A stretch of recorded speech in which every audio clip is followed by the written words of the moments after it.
Oke, oke udah ya. Oh yes. Bismillahirrahmanirrahim. Assalamualaikum warahmatullahi wabarakatuh. Waalaikumsalam warahmatullahi wabarakatuh. Waalaikumsalam. Hai, nama aku Najla Waalaikumsalam Kaulah. warahmatullahi wabarakatuh.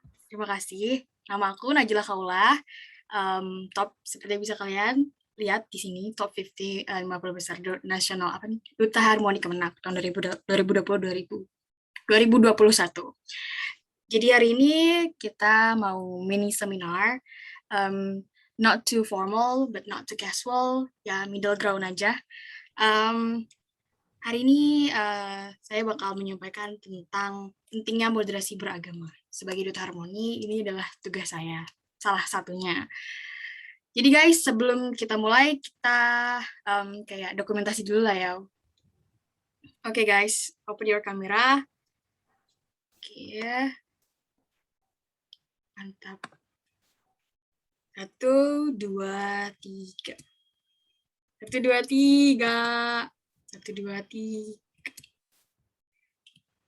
Oke, mantap. Makasih guys. Jadi langsung aja kita mulai. Oke, kita ke slide yang pertama. Jadi apa sih moderasi agama itu? Ya kan? Kalian pasti kayak masih bertanya-tanya gitu. Mungkin sebagian dari kalian ada yang udah tahu dari madrasah kalian, dari orang-orang di sekitar kalian, atau orang tua dan sebagainya. Tapi kali ini saya mau mempertegas lagi sesuai dengan pandangan kita sebagai milenial. Jadi moderasi beragama itu pertama-tama ya secara etimologi diambil dari kata moderat yang artinya tuh kesedangan, tidak kekurangan, tidak kelebihan, moderat di tengah-tengah.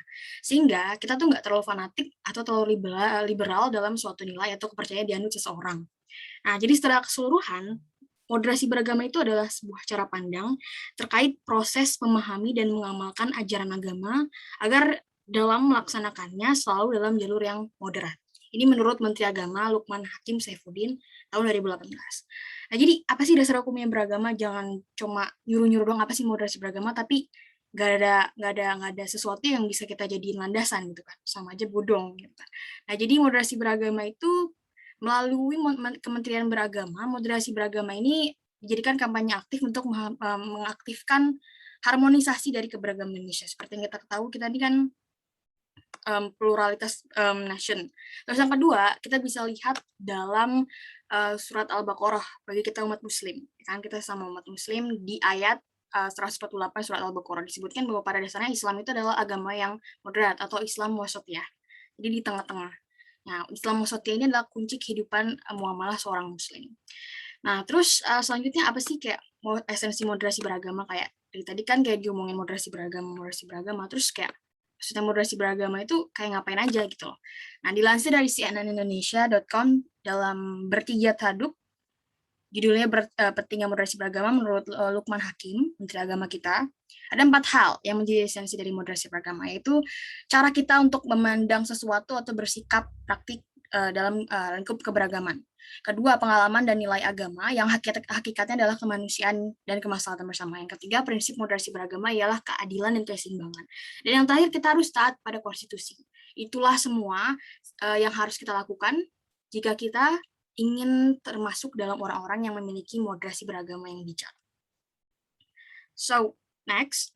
Terus buat kita nih, ya kan, itu kayaknya terlalu berat banget gak sih yang tadi kayak taat konstitusi ya, kita taat konstitusi, tapi kayak apa gitu secara lebih jelasnya.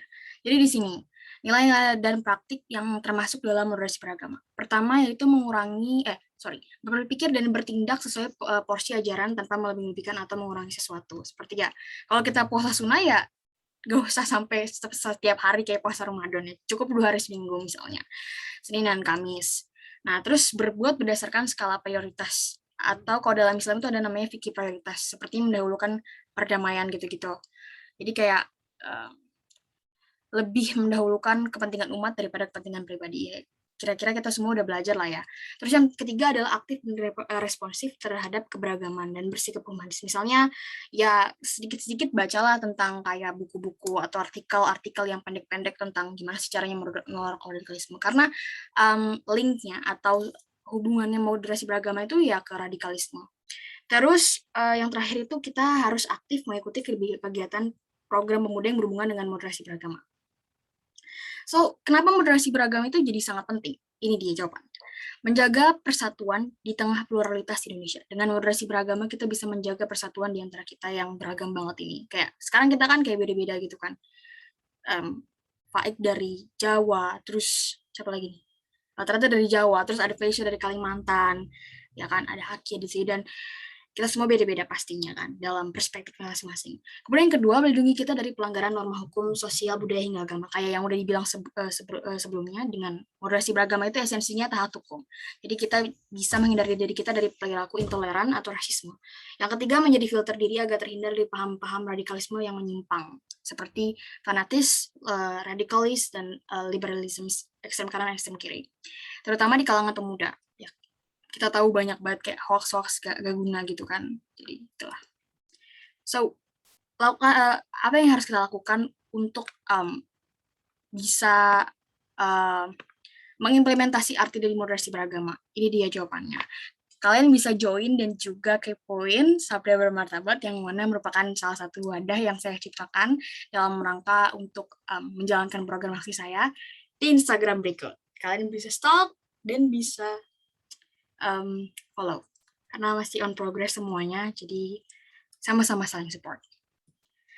Oh ya, sebelum kita tutup, kayak ada Q&A nggak? Misalnya ada pertanyaan dari kalian tentang moderasi beragama, boleh dong. Kayak apa sih moderasi beragama, kenapa sih penting gitu? Ada nggak sih? Ada lah ya. Ada lah ya. Ada nih, ada. Oh, ada. Gila, apa dong? Apa tuh? Tadi kan di PPT kamu kan disebutin bisa ikut aktif dalam kegiatan yang berbau moderasi beragama. Itu contohnya kayak gimana itu? Contohnya kegiatan yang berbau moderasi beragama. Oke, satu bisa jadi volunteernya Sabda Bermartabat. Kalau Anda berminat, Anda boleh hubungi saya. Kita akan sama-sama membangun Sabda Bermartabat sebagai platform moderasi beragama se-Indonesia. Kedua, aktif dalam kegiatan moderasi beragama. Yang kedua, kalian bisa ikut kayak komunitas-komunitas. Biasanya Kemenak itu kayak dia ngadain kayak event-event kayak webinar moderasi beragama gini, tapi dia ada komunitasnya. Itu bisa banget nanti kayak kalian join atau kalian cari tahu sendiri, atau nanti kalau misalnya saya ada kesempatan saya share sama kalian. Itu sih. Ada lagi nggak? Oke, terima kasih. Oke guys, ada lagi nggak? Tuh lagi udah open mic. Dong. Oke, boleh. Nah, gimana sih batasan kita dalam bermoderasi? Jadi batasan dalam bermoderasi beragama. Jadi kalau misalnya di dalam moderasi beragama itu ada dua jenis yang harus kita hindari. Yang pertama terlalu ekstrim kanan, ada yang namanya ekstrim kiri. Ekstrim kanan tuh kayak dia terlalu fanatik, ya kan?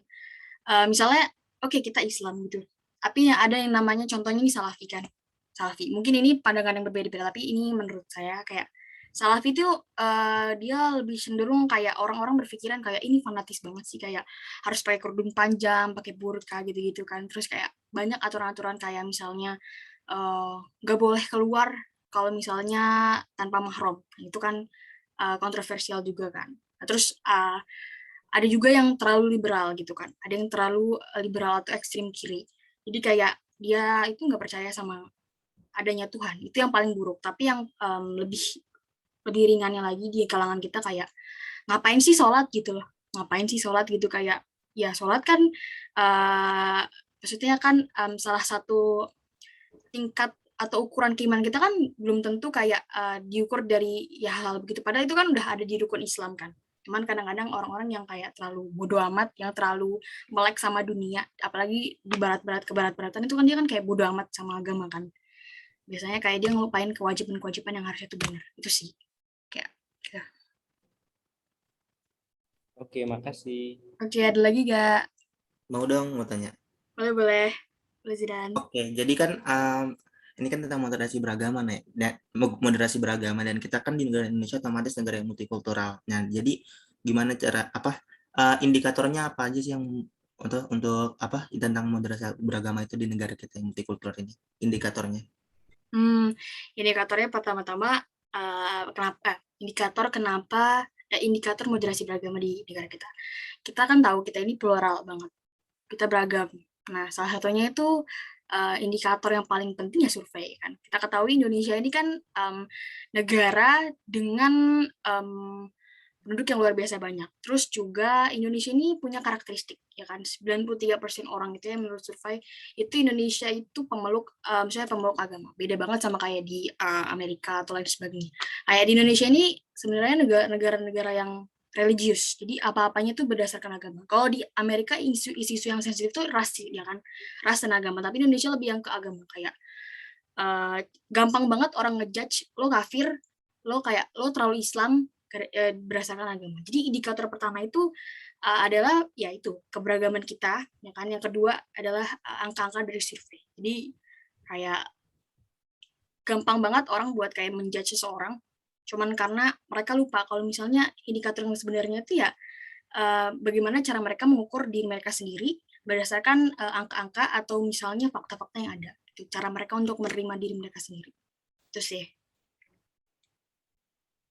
Oke, makasih. Oke, ada lagi nggak? Nggak ada lah ya. Mungkin Faisal mau tanya?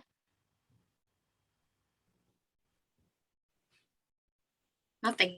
Alright, perfect. Jadi sebelum kita tutup, ada quotes di sini seperti yang bisa kita lihat. Kita berbeda dalam semua, kecuali dalam cinta. Suhoki. Where there's love, there's a light. Mahatma Gandhi. Jadi dari dua quotes ini kita ambil linking, kayak sedikit kaitan. Ya kita berbeda, kecuali dalam cinta. Nah, kalau kita saling mencintai, itu ada kehidupan. Jadi kira-kira itu dia yang bisa saya sampaikan. Salam moderasi beragama. See ya. Oh ya, wassalamualaikum warahmatullahi wabarakatuh. Waalaikumsalam Waalaikumsalam warahmatullahi warahmatullahi wabarakatuh. wabarakatuh. Satu. Terima kasih.